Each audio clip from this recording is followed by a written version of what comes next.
Okay. I have 5 after 4 in the interest of and respect of all of your time. I think it's a great time to get started here. So thank you, Carrie. Good afternoon. And on behalf of SUNY Delhi Alumni Association, it's my pleasure to welcome you to this afternoon's webinar. Again, my name is Michael Sullivan. I'm the Vice President for College Advancement here at SUNY Delhi. We're pleased to have so many alumni, friends, faculty, and students joining us this afternoon. And we've got a great panel of SUNY Delhi graduates with us too. This is a program that we're calling Back to Business, Lessons Learned from Chamber Leaders. So today's program is being presented in the Zoom webinar feature, as I mentioned. As attendees, your microphones and video is disabled, and we will use the Q&A function for today's program for any questions you may have. Please feel free to submit those. The button should be here at the bottom of your screen. And with that, it's my pleasure to welcome today's attendees and guests, and of course, today's panel. Our panelists today are Loretta Brooks, 78, Carrie Green, class of 2014, and Charlie Lefkowitz, class of 84. I'd like to start today's program by asking our panel to introduce themselves and share a little about each of the chambers they lead, and then we'll move right into the questions. Could we start with you, Loretta? Sure. My name's Loretta Brooks. I am the executive director, actually a co-director of the chamber. I have a partner that we job share the position, and our village is Village of Mount Kisco. Our membership is roughly 200 businesses strong. It's a small, very community-oriented village with a lot of independent boutique shops and restaurants. And there's a little bit of big business around us, but not within our chamber designated area. So we are probably more of a community-oriented chamber that does a lot of work between business and organizations, being that we're so small. And I'll pitch over to somebody else, but I'm sure that other chambers would attest to this being an interesting year, however your chamber has been operating. So. Thank you, Loretta. Mm-hmm. Kerri, would you like to go next? Sure, thank you. My name is Carrie Green. I'm class of 14 from SUNY Delhi, but I am the president and CEO of Commerce Chenango. That's in Chenango County, New York. So our chamber is a little bit different than Loretta's. We are a county chamber, and not only are we the Chamber of Commerce, but we also operate as the Economic Development Appointed Agency for the county. We also house the Industrial Development Agency, or IDA, as you might have heard it said before. We also have a foundation, a 501c3 that's under Commerce Chenango. So we wear many hats. We are a regular Chamber of Commerce in terms of business resources, networking, professional development opportunities, but then we also wear the economic development part, where we work on initiatives like broadband, childcare. Advocacy is a big part of what I do. I spent the rest of today with NFIB during Small Business Advocacy Day. I just finished that, so that's a lot of what I spend my time doing. But thank you for having me, and it's nice to be back. Thank you, Kerri. It's great to have you here. Charlie? Yes, thank you, Michael. I'm Charlie Lefkowitz. I am the president of the Three Village Chamber of Commerce. We're located in the Three Villages, which is the home of Stony Brook University. We have 250 members, of which we count about 150 as active members. Stony Brook University is a large university with a medical center. We have an 18-member chamber board. We have 2 representatives, actually, the vice president of the college and the public information officer from the medical center both serve on our 18-member chamber board. And I think Loretta said it, it was a very interesting year. I became a chamber president about 1.5 years ago, and we went from, promoting our chamber and we're located in the great town of Brookhaven, to really trying to promote and protect our businesses and the business interest in the community. And as I said, I'm a big proponent of public education, and Stony Brook is really our economic engine in our communities, in our surrounding communities. And the Chamber works very closely along with the Stony Brook University. Great, thanks, Charlie. Thank you to all of our panelists for that introduction here. So I'd like to really get us started off, and I promise the whole program won't be this way, but I'd like to start with a little bit of a Delhi question, okay? So could you tell us, how did you first become involved with your work in the Chamber? What led you to take a leadership position? And, you know, how did your time at Delhi and your experience here help prepare you or set some ground for that? I'll kick that one. When right out of school and quickly near the start of my years at Delhi, I started a small restaurant, pub style restaurant with my husband. And I think right from the start, the curriculum and the way Delhi handled it, I look at it as kind of a just the facts, Jack kind of education, where you learned what you needed to know to actually help yourself be successful in a hands-on business. And so we felt confident enough. He was also from a food service background to open our own business. And I do credit that from Delhi's program of having you go through all the different positions that you could possibly encounter in the restaurant business, because I'm a restaurant management student, and in the hotel and the hospitality area. So having the strong background to get started and having the confidence to go out on your own at 22 years old was what I think was the best thing that happened from my years at Delhi, which launched me into my role at a hotel. After we sold our restaurant, I moved on to the hotel business as a catering director and then as a sales director. So many years in the catering and events planning, and then moving on to the rooms division. Again, I credit that to my start at Delhi, and owning my own business is where I was first introduced to Chamber of Commerce. The idea of networking and small business, using the best practices and having someone to share and a resource when you encountered a problem, or just the business to business connections to partner to move your business forward and grow.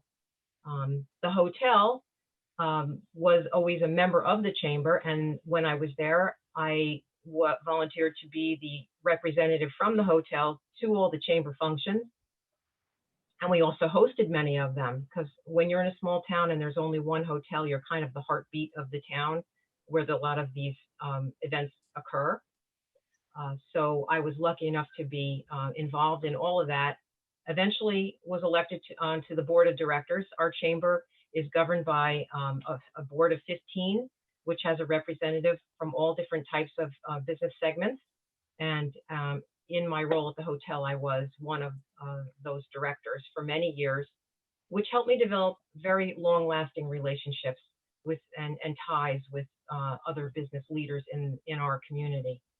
And then long story short, with other little experiences happening, when it was time for me to make a job change and this position was open for the chamber, it felt like a natural progression. Having the business contacts, understanding how business worked from the ground up, from having my own versus running different parts of the hotel. And it helped me, I think, have enough knowledge to understand the challenges that small business faces. Although 2020, was a little bit different than the traditional, issues that businesses run through, or just getting the word out and making those community connections. So that's really, I would say, this getting yourself involved and striking up those relationships in a personal way, I think helps me become a better chamber board member and a better chamber leader as we are now. So my my journey was a little different. I was actually working in sales, radio advertising for about a dozen years before I went to college. So I was a non-traditional student. In my time at the radio station, I was a member of the Chamber of Commerce in my community as a director. You know, having made my way through and understood, you know, what a chamber meant and the community and the networking and why that all is important. When I graduated from high school, I was actually went into the military. So I was in the Army. So when I came home, I found my job in higher education and I didn't go to college. So it was definitely something on my life that I had missed and I wanted to do more with. I really, my experience at the radio station showed me I really had a flair for PR and marketing. And I thought, you know what, I'm going to be able to take all my networking skills and my ability to talk to people and turn it into something. So, so I went to SUNY Delhi as an adult, and you know, it was an amazing experience for me. You know, I never felt out of place. I made many, many good friends that I'm still friends with today that, you know, much younger than me, but I never felt like I wasn't part of the community, and my professors were amazing. They were supportive. My classmates were wonderful. You know, I commuted because I had a family, and it was such a welcoming environment. And probably the one big thing I took away from Delhi was, you know, advocating for myself and reaching out to get what I wanted. The professors really encouraged me to, you know, reach out, think outside the box. I actually ended up doing an independent study on social media because I was really big into that back then. And it seems like crazy to talk about like this, but I was one of the early adopters of social media. And I did this study and then I presented it to a few different classes and got some independent study credit. I was in the honors program. You know, that meant a lot to me to get that key graduation year. So, you know, Delhi was really supportive, really wonderful. And that experience, I think, helped launch me and give me the confidence I needed to move forward. So when I left Delhi, I worked in higher education for a little while, but I always had this affinity to Chamber of Commerce work. And at the time, Commerce Chenango was the Chenango County Chamber, and I was a volunteer with them. I worked very heavily, you know, closely with them. So in my years in higher ed, I always, you know, had this affinity to chambers, and I always wanted to reach out and be supportive and network. And I understood the, you know, the importance of connecting people. And, you know, I always said if I could find one person and connect them with what they need, that I was so happy. I did that all the time. So when this position, I found out this position was going to be open, it, you know, it definitely called to me. It felt a little bit like coming home. I am in my dream job. I am so happy here. I love my job. I love what I do. You know, when I was younger, my mom used to say, if you could be paid to talk, it'd be like the perfect job for you. And I guess that's what I do. I mean, I talked, I connect, you know, I put people together, and it's really a wonderful, wonderful job. And you know, Delhi was certainly a huge part of helping me get here. Thank you, Kerri. That's great. Charlie, you want to share a little bit of your journey? Sure. Sure. I can talk about the personal journey and how I ended up in Delhi. So being a 17-year-old high school graduate, I was a dishwasher and nighttime baker at this historic restaurant in Old Stony Brook, the Three Village Inn. So not knowing exactly what I wanted to do in school and not following the footsteps of everyone else in my family that were attorneys, I ended up at SUNY Delhi. And I quickly established what I would call very good relationships and friendships with lots of the professors. And I got involved with the radio station. I got involved with concert promotion. And at one point, I actually thought, considering going into that business, you know, it's legend that, you know, Delhi had Hall & Oates and U2 during the early 80s up at campus. Yeah. And, you know, it was all the great work of John Letty, who we worked with. But, you know, having professors like Walter Root and John Magidson and Rob Turner and Lou Tremonti, you know, individuals that were out in the real business world and would, you know, sit and tell us story after story how it is and what your expectations are. And I think, you know, trying to be a leader and also trying to give back. I think all of them were very successful in their own careers. And I saw them, you know, coming back to Delhi and being professors almost as a role of giving back. I proceeded to attend school in Florida, and then I got my bachelor's degree, and then I went to NYU for a real estate degree. And I ended up working for Harry and Leona Helmsley. I figured out that the hospitality business is really run by the real estate business. And at a very young age, back in 1986, I bought an old building with some partners out in Port Jefferson Station. It was a vacant lace mill. And we had lots of cleaning up to do. The taxes weren't being paid, and we were able to pump some new life into it. We created almost 400 permanent jobs once all the businesses were open and flourished there. And I got involved with the local Chamber of Commerce at the time, the Port Jefferson Station Chamber of Commerce. And I was just a member, became on the board of directors. And I came back into getting involved in the chambers really because I had a public service career. I was an elected official in the town of Brookhaven. And there was such disconnect between our civic community and our business community. And there was a lot of animosity in the community that I grew up in, the Three Villages. And some of the community elders got together and said, we got to try to bridge a lot of these relationships. So I credit, our chamber and a lot of the people in the community just working together for the interest of both the business community, the environment, and the tremendous growth that we've seen in the part of Eastern Long Island, which our chamber is located in. Great, thank you, Charlie. Thank you for sharing that. You all just talked a little bit about networks, connections through business, through the chamber that kind of led you either to these roles or were influential to bring you there. So, the work of a chamber, like any membership organization, really depends on strong networks. Can you share with us a little about what you see as key to building and maintaining strong networks and relationships? Well, getting involved is really the first step. Putting yourself out there, reaching out to other people, or just being interested in what other people are doing. I think if you take a personal approach to how you're trying to connect, and not just think, okay, this is business and this is a friendship. It's all in one. When you volunteer to do projects, maybe community-oriented projects, as was just mentioned, the connection between civic and business. It may not be related to your business, but you may be helping an organization build a playground or whatever you're doing. The people that are with you and you make those personal relationships with are business people. And you're building trust and you're showing interest.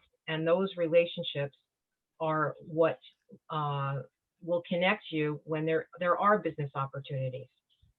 And you have to work hard and have fun, and then it all goes together. It can be a very enjoyable experience. And I would say that those are really the most successful ways of creating that environment for your business or as a chamber representative. And I think listening to your chamber members, and especially the new members, and one of the biggest obstacles we have is, how do we attract new members? And we have to show, the value of joining a chamber of commerce, being part of this, local community organization. And just, especially during these times, just really listening to your members, knowing what their wants are, and, really being the bridge between, our local representatives. We work a lot with elected officials, bridging the gap between business owners, the businesses, especially now with state government, because some of the rules during COVID were very punitive. A lot of our members, to this day, we still have businesses that are caught in that gray area that are only going to open up this weekend, after over a 12-month closure. And that was very, very stressful, financially devastating for many businesses. And having the chamber as a resource, I think, and listening to the membership is really important. Yeah, as Charlie's saying, if I just may just pop in here for a second, that's exactly what we saw too during COVID. When I say show interest and think about it as a personal relationship, we called our business people and said, how you doing? How are you? Personally, and how's your business, and what can we do to help? And look for maybe there's another business person that has found a solution to the problem. And during COVID, there were a lot of issues that came up, especially at the reopening point, on how to source the plexiglass or the cleaning supplies or the air units or whatever you needed. Do you need help getting your outdoor seating permit? All these types of things were done in successfully because the network existed. They, good points, both of you. And I would just add to that, part of that building relationship and the trust that Loretta talked about, and the, connections that Charlie talked about is, doing what you say you're going to do. The biggest thing, one of the biggest things I think is great with what we do, and I'm sure you all do this too, is, we do what we say we're going to do. And regardless if you're a company with 1,000 employees or you're a sole proprietor, we treat you the same. I really believe in that. It's, yes, of course, we need your investment, and we're happy to have, the bigger companies on board, but you're no different than somebody who just is a single entrepreneur or working on their own. We made our resources open to anybody and everybody during COVID. We, you both touched on some of the advocacy that you did. We hosted probably a dozen or so webinars during the closing and then the reopening.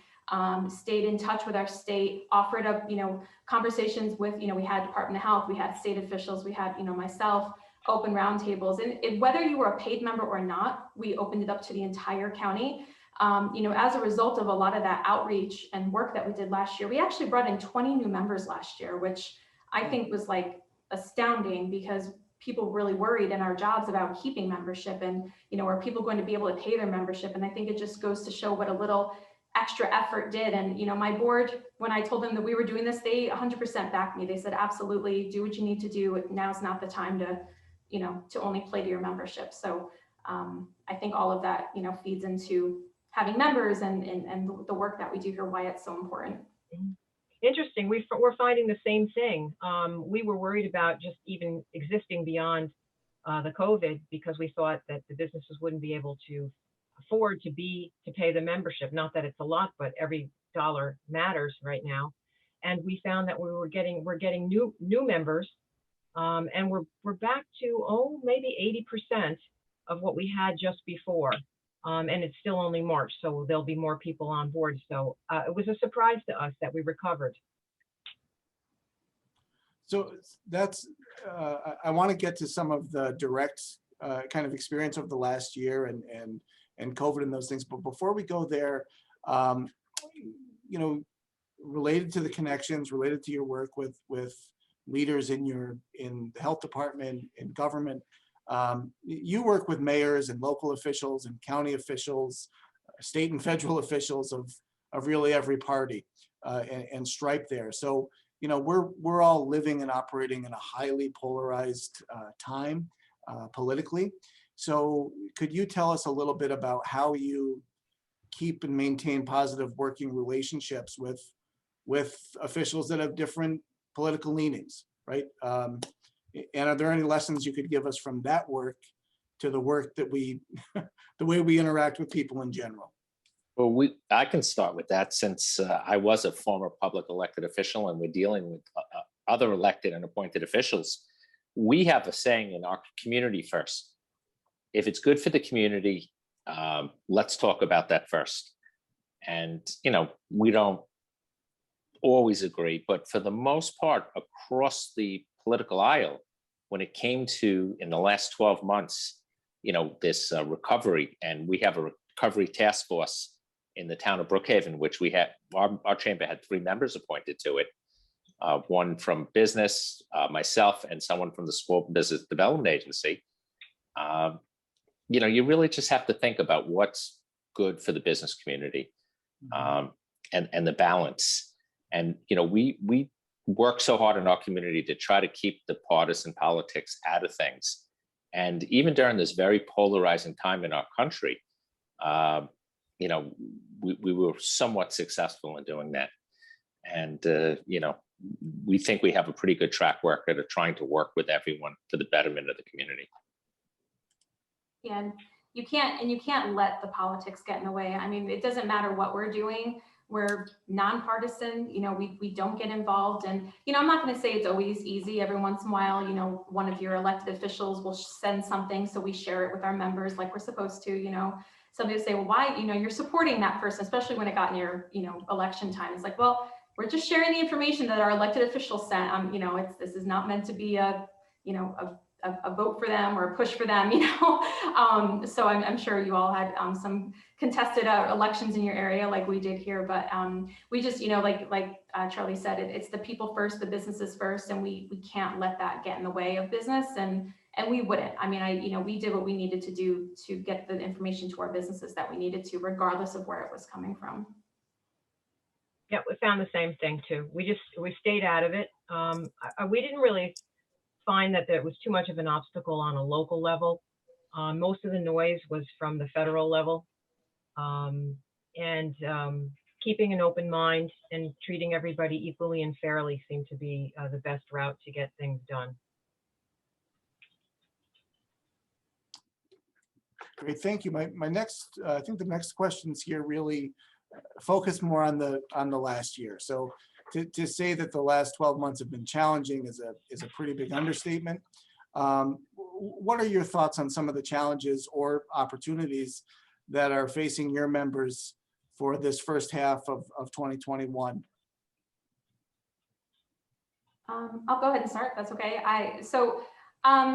I think we're in a really great position here, and I know I say this a lot to our members in our updates that we send out. We're in recovery mode at this point, and I don't know if it's because of where we are. We're semi-upstate, southern tier, however you want to label us. We're very rural. We've seen a big migration of businesses. We've seen a migration of people. They want to get out of the bigger areas. Sorry, from the city, but they want to get out of the more condensed areas and come to a more rural area. Our real estate market is blowing up because of the hat I wear with economic development. I've had so many people and companies contact me over the last 2 months asking about available properties and available spaces. We're making investments to be able to showcase that and market it. So I think it's just taking what we learned the last 12 months, being ready to pivot if we need to, if something happens again and everything breaks down again, which we're hoping that doesn't happen, but really taking the lessons that we learned from last year and just ready to take advantage of some of the opportunities that are now facing us. I think we're really in a good position. Our businesses are happy. They're confident that things are reopening. We're starting to get more and more guidelines about outdoor events and catered events, and we're talking about proms and graduations. So there's the vaccines are much more available than they were. So I think it's all sort of working in our benefit and our advantage, and our businesses are feeling that.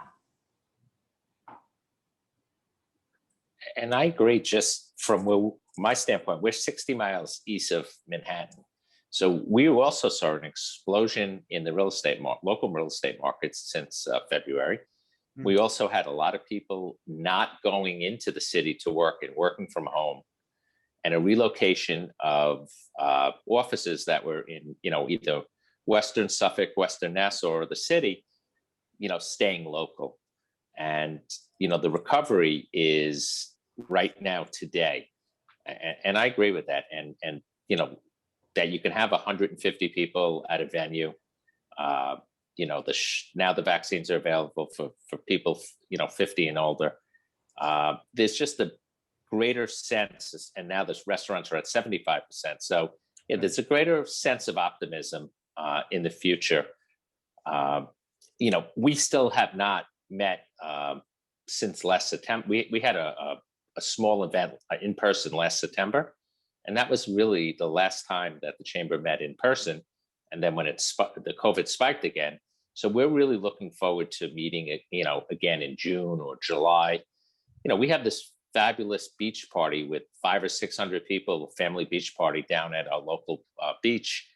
It was canceled last year, obviously, but returning to that social interaction and seeing people face to face, I think there's such a pent up demand, through this whole country and probably through the whole world for that to happen. Just look at the stock market and, the speculation that some of those stocks are rising because, people want to go out and travel and do things. Yeah, we found this similar to you, Charlie. We're only 30 miles out of Manhattan or the epicenter, and we're slowly coming out too. It's probably a little bit behind what Kerri's experiencing because of the population density and the availability of vaccine. So some of the challenges I see are people shedding the anxiety and getting out of that negative mindset, and you know, getting going, getting their businesses going and feeling hopeful that they're going to be able to turn the corner. Recovering from the financial losses and rebuilding are the challenges right now for those who suffered. There are some businesses that did better by changing their model during it, or they had new opportunities presented to them because of the restrictions. And if they were able to pivot on those, they have made gains and have a new market for themselves. So there are some good things that came out of the challenges that we went through. So Loretta and everyone here, kind of related to that, are there any bright spots or great stories of resiliency, either personally or from some of your members of your chambers that you'd like to share? Well, one of them was this outside dining. Yeah. We have certainly a lot of restaurants in our community in, you know, the greater Port Jefferson, Stony Brook, Setauket area. And one of the things that our chamber did is they went right to the town of Brookhaven that's a local municipality, and we helped create and write the outside dining legislation. And that was really the model for our region. And actually some other municipalities in upstate New York and as far out as Pennsylvania, I understood, we shared that legislation with them. So having our restaurants have an ability to have outside dining, and it was such a success. You know, we're talking to the town now to have a seasonal outside dining legislation where, you know, restaurants can continue outside dining. So, you know, as an outcropping of, you know, we ended up having outside dining, you know, we may be able to do this hopefully for a very long time. And so that was something that, you know, turned into a very good story. One of the initiatives related to restaurants that happened during the pandemic was the chamber applied for a grant and through the CARES Act, and we were able to secure some funds that had both food insecure family help along with solving some business stimulation issues for the restaurant. So what we did was we went and partnered up with our restaurants in the chamber, and we had an allotment of funds where we could buy gift cards from them and distribute them through some of the organizations that were able to have the connections to find the families that needed help. And those gift cards were used in the restaurants. So the chamber was able to disperse the funds to those who needed it in business, and then the people who needed help with the meals. It worked out really well. And that was with help through the county government. And also for the chamber itself, we found that there was help to actually just run the organization by applying for some grants during this time to recover the organization itself through the CARES Act as well. That's a great story. So probably our biggest shining moment during the COVID recovery and what we were doing, we came up with a program called Fueling the Frontline. We started a GoFundMe page and promoted that we were going to be sending meals to frontline workers. So this started back in April or May of last year. We raised $10,000 and we provided meals to everyone who worked at the hospital, regardless of shift. We had it worked out so that things were like wrapped and coming in as people were either coming in or leaving. Our EMS workers, some of our nursing homes that were able to take in food. We were able to do that. All of the clinics throughout the county, we even went just outside our county because the hospital here had a clinic in Sydney, which is just like a town over. So we did that one as well. So not only did we provide food to frontline workers twice, we had so much in donations that we did it in April and May, and then we did it again in November and December as a thank you. We even did cookies at some point as a thank you to all the hospital workers for all the work that they were doing. But the reason why it was so successful, one, we were able to utilize restaurants throughout the county, and they were wonderful. They delivered the food, they did the schedules that we needed to, especially those with like night schedules. So we were able to do that, but a lot of these restaurants, when we contacted them about paying, they wouldn't take money. We were trying to do this to help them, and they were so generous. They were like, no, it's free, or okay, just pay me for gas or whatever. So it was such an amazing program. People, the businesses, the community members, I mean, people were sending in letters. If they only could do $5 or $10, they just wanted to know that they were helping one person who was working on the front lines. We had a couple of our companies who made some larger donations, but it really was a community effort, and it was really, really well received, and we were really proud of that project.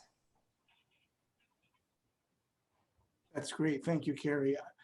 I want to make sure that we've got time to get to some of the questions from our attendees. But so before we move there, I've got to ask this final question with a little bit of a student focus. So we do have some students on the call with us today. And I wonder if you could give them or your younger self some advice or words of wisdom. What might those be? I think you have to be true to yourself, and you really have to look at when you leave. Yes, you get a job, but you want to look at a career. And when you have the difference between a job and a career, when you have a career, you're usually really happy with what you're doing, because a job, sometimes you're not happy. And, not being happy because of your job is really, especially a young person, it's the best years of your life. You're growing, but if you create a career for yourself that you enjoy getting up and you're motivated to go to work every day, when you get closer to your 60th year, you'll just look back and you can certainly, be a lot happier and be in a better place. So I think you have to have a passion for what you do. And that's probably the best advice I can give. Yeah, I would agree. You do what you love. That's where you spend most of your time. Working is where you spend a lot of your hours in a daytime. And for those of us coming out of the hospitality industry, there's a lot of hours. So if you love what you're doing, you don't even feel it. And I think also that particular field is a natural progression to what we're all talking about today, in the sense of chamber leadership.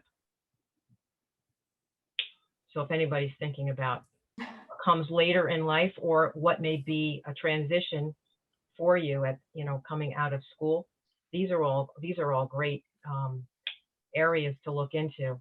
And I can tell you some of the older established chambers could use your help with social media, because that's a big challenge for a lot of us who have been around for a while, and it's such a new and growing aspect of chamber business. So don't be afraid to volunteer, join, or however you can get involved.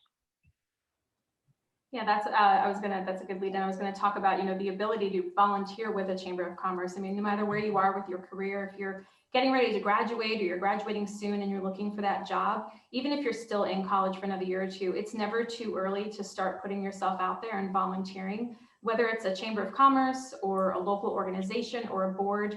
A lot of what we do, we have a leadership program, and we try to encourage people to go out for boards and elected positions. A lot of these are volunteers, and they just need somebody that's willing to say, yeah, I can give you, an hour a month, a couple hours a month. And it's a great way. Networking is a great way to meet people, to make those relationships, make those connections. The relationships that you're making now at school will follow you forever, but you have to make the most of it. I think Charlie talked about the relationship he had with his advisors and his teachers. That's really, really important. Like I said, I have connections that I made when I was at Delhi. that I still use to this day. And so it's never too early to get involved and to just ask. There's no harm in asking. And I know it could be a little scary to say, hi, I'm new to the area, or I'm thinking about taking a job in your area. What volunteer opportunities do you have? We're always willing to put you to work. So if you're if you're local-ish, I know I'm probably the closest chamber to all of you in Chenango County, but we're always looking for volunteers. So I'm sure the other speakers here too, if you have a connection, call them. They'd be happy to put you to work.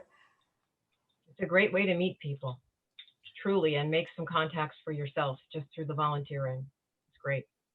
And what we all say, right, Kerri? Buy local. That's our big message. That's our big message. Shop local, correct.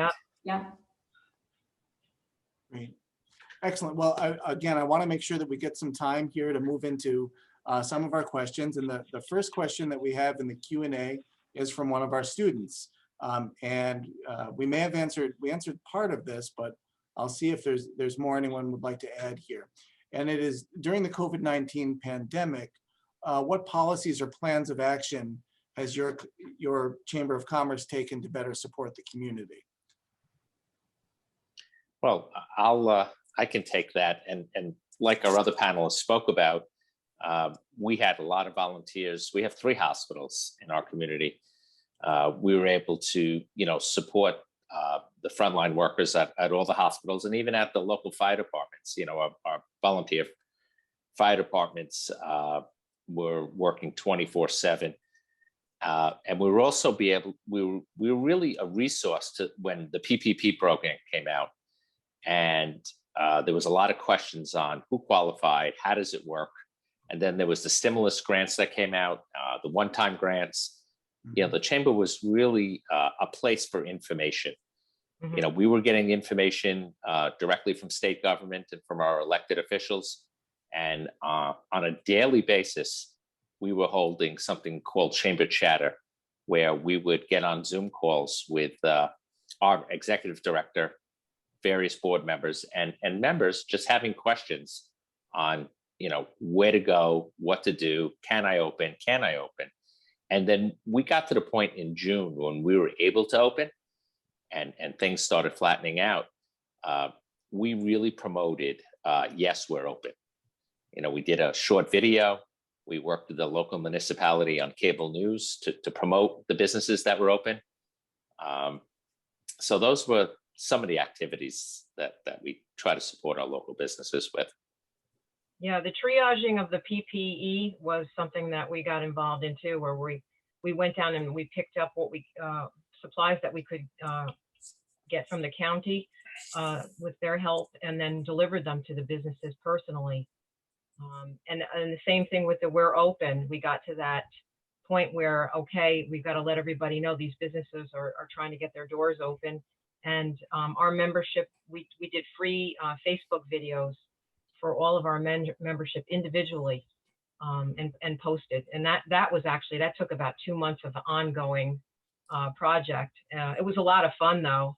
And I think it brought the organization together, and it showed value for the chamber. And I do believe that contributed to many of the members coming back now post-COVID.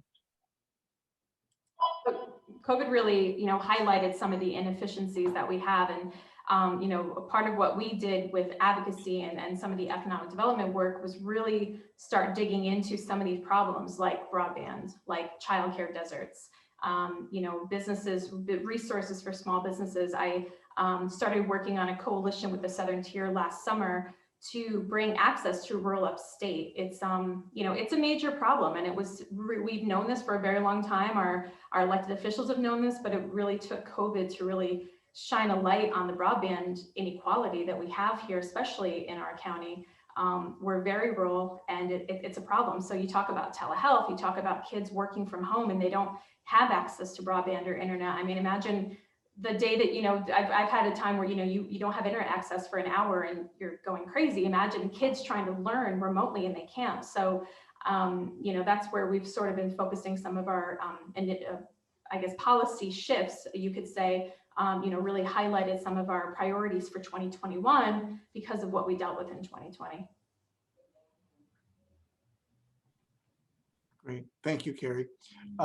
The next question that we have here is about your chamber's partnership with SUNY. And the question is your chamber working with the surrounding SUNY campuses, there's 64 of us, or the city CUNY campuses, with students or graduates as mentors or advisement on business development or how to interface with government officials? Oh, mine's the easiest, since we are home to Stony Brook University. And I'm not so sure that my Chamber of Commerce would be so vibrant and active if it wasn't for a SUNY campus in our backyard. And as I said before, two of the members of the university staff are on my executive board and board. And we work really closely with so many different departments, with athletics, the hospital, the cancer center. We just heard from last January, the new medical director at the hospital. So working with the university for us is really good business. And I think the volunteers that we do have some students that helped us redo our website.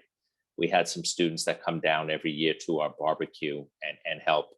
We also worked with the crew team, helping them secure a spot in Setauket Harbor to practice. And then we have a chamber night at the university. We do a basketball game every year. We do either lacrosse or a football game with a tailgate. And it's nice to have your chamber members, your chamber friends and family up on campus participating in those activities. We're just very fortunate to have that SUNY campus in our town. And we don't have such a strong tie. So we have one SUNY campus. It's a satellite campus. So it's part of SUNY Morrisville, which is a little about an hour away from where I am. But they have a campus right in Norwich, which is where our offices are. So the executive director actually serves on our board. Every once in a while, they have an advisory board that I sit on. So there are some of those connections. But we tend to focus a lot more of our student interaction with OCs and with the high schools. We have advised at times. So I know they were looking to put together a nonprofit management course, and they asked me for some input about some relationships, some possible internships with us. And so we're always open to that. But we don't have the relationship that Charlie has with Stony Brook. Yeah, logistically, we don't actually have that relationship either, but we do very similar idea with our local high school in the Aspire program, where the students are encouraged to do a 6 weeks community service within a business in the local area, and many of our members will offer positions and mentoring through that. We have a question here from David Brower. David, like you, is a graduate, and David also serves as the Dean of our Hospitality and Business School. So his question is, good afternoon, panelists. Thank you for taking the time from your schedules to be with us and share your experience. Over the past 12 months, we at SUNY Delhi have tried to find silver linings among the challenges we've experienced. What silver linings have you found in your organizations throughout this last year? Lots. I'll just talk about one, and I'll let my colleagues here talk. So probably one of the biggest silver linings that I've found is the more relationships that we've established. So Charlie mentioned he had been in his position, I think, about 1.5 years. I started in this position August of 2019. So I had all these grand plans for 2020 and my first full year and all these great things we were going to do. And, COVID had other plans. Those relationships that I now have with my colleagues in the Southern Tier, in the state, with other chamber professionals, would have taken years to grow organically. And because of COVID and because the way we all sort of got shoved together and had to go work off of each other, I have, colleagues and friends across the state that have helped me make my organization better and put me at the forefront of where the information is. That's one of the greatest silver linings I could say. It helps us, we help each other, we bounce ideas off of each other, and they're just not relationships I would have had naturally this quickly. I think that's a great point. I think having those other business and professional relationships with other community groups the other chamber of commerces, the other community groups, is a silver lining, because we were all in the same place. There was such unknown. And, just to get on a phone call with our congressman or a state senator, with these other community groups, and then, offline, we would converse and share ideas and strategies on how to deal with a particular problem. We definitely had the problem with the PPE, getting a hold of it. We finally were able to get some, and, as a community and as different groups, we were able to distribute it together. So I think working with, within the community with other groups that normally we may have not had a lot of interaction with. Yeah, I would agree. It just deepened relationships to a level that you would have probably taken years to do if COVID hadn't happened. And I do think, as much as you maybe physically didn't see people, I think that it highlighted how important it is to have those connections. And I think people are, as we slowly come out of it, people I think are enjoying the social interaction and appreciating it much more than before. Yeah, totally agree. There's a comment here in the questions that is, aside from college students, to be sure that you are utilizing retirees as volunteers in your chamber's activities for the vast knowledge and experience that volunteers bring. So that really fits with our work in the college environment as well. Retirees are a lot of retirees in general are a lot of the volunteers that come out when we have events, looking to help and having fun. We do a giant event here, giant for us, in Mount Kisco, called September Fest, which hopefully we're going to get off the ground again this year, with the 2-day street fair and a carnival, and all the businesses can showcase their wares. And this year we're adding other components to it. And we have a lot of people who are volunteers that help us man the event over the 24 to 48 hours it takes to kind of get that off the ground. So there's still plenty to do. Indeed. We're getting close to the 5 o'clock hour. And again, I want to be respectful of everyone's time here. So I want to give just another couple of seconds here for anyone to submit any final questions, either through the Q&A or the chat. We'll give just a moment for that. And then as we move to close the program, I would just ask if the panel, if you have any final thoughts or that you'd like to share with our attendees or our students as we close out the conversation today. Well, I just so fortunate that I was able to attend SUNY Delhi in the early 80s. And it was really the foundation really of my business career, my personal career, and my journey to where I am now. And one of the reasons why I do return to campus and I serve on the foundation board is because everything that I've learned over the years is that if you're successful, you should try to extend your success and help someone else and pay forward. And I think Delhi has just gives so many people from so many different places, and the diversification which the school serves gives everyone an opportunity for higher education. And we're speaking to the leaders of tomorrow, and hopefully in 20, 30, 40 years, they can return to campus and do the same. Yeah, I felt like similarly, and as I addressed it maybe a little bit in when I was introducing myself, that the hands-on aspect of the style of learning back in the late 70s when I was there was what gave me the confidence to push forward. I mean, following that, I did take additional courses at my local university in business law and architectural design, and but the hands-on style of learning in the hospitality and restaurant program there, I think was top-notch. When you opened your own mini, I don't know if they still do it the same way, but we opened our own restaurant from start to finish in the program. and it showed you, again, all the aspects of what your business might encounter, and you had hands-on taste and feel of what it would be.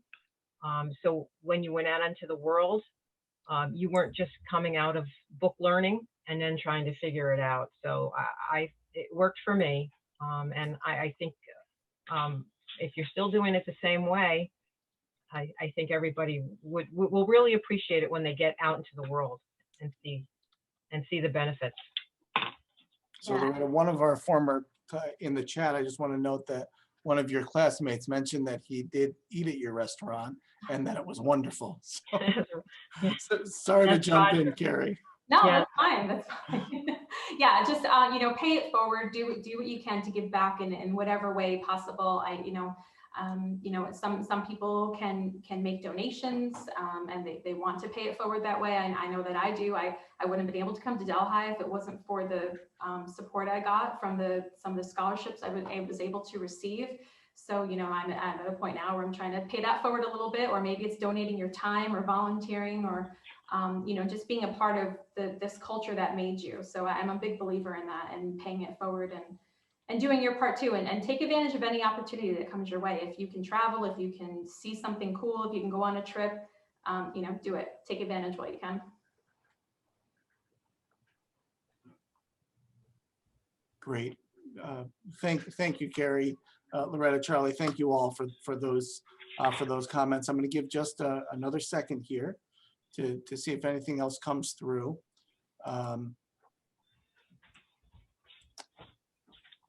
Let's see. I'm just scanning the chat to see Michael? if there's anything here. Yes. Yes, I actually have a question for the other two panelists. One of the goals that we had in our chamber, we were doing bylaw revision. Our chamber was founded in the mid-70s. Our bylaws are very archaic. Does anyone have any bylaws that maybe a draft they can share with us? Because we're struggling with it. And so I reach out to other chambers of commerce all the time, and I ask them if they could share their bylaws with us. And you can redact what, if you can share them, and if you have to redact anything, please do so. But we're looking to try to get a couple of different chambers bylaws and Sure, I try can to email get you mine. That would be great. Yeah, we revised ours a few years ago and tried to simplify it a bit. There was a lot of painful. Yes, it is painful. A lot of unnecessary Yes, things. there And is. people's lives are a little different. So, and Right. even we had to even refer to email rather than written, because that's the way we all Correct. communicate now. So you have to, update is necessary. The electronic Sure. world has changed things. Yes. We did ours this past year, so it was one of my kind of taking over things. I wanted to kind of take a look at everything, so I'll send you ours as well. Oh, great! Thank you very much.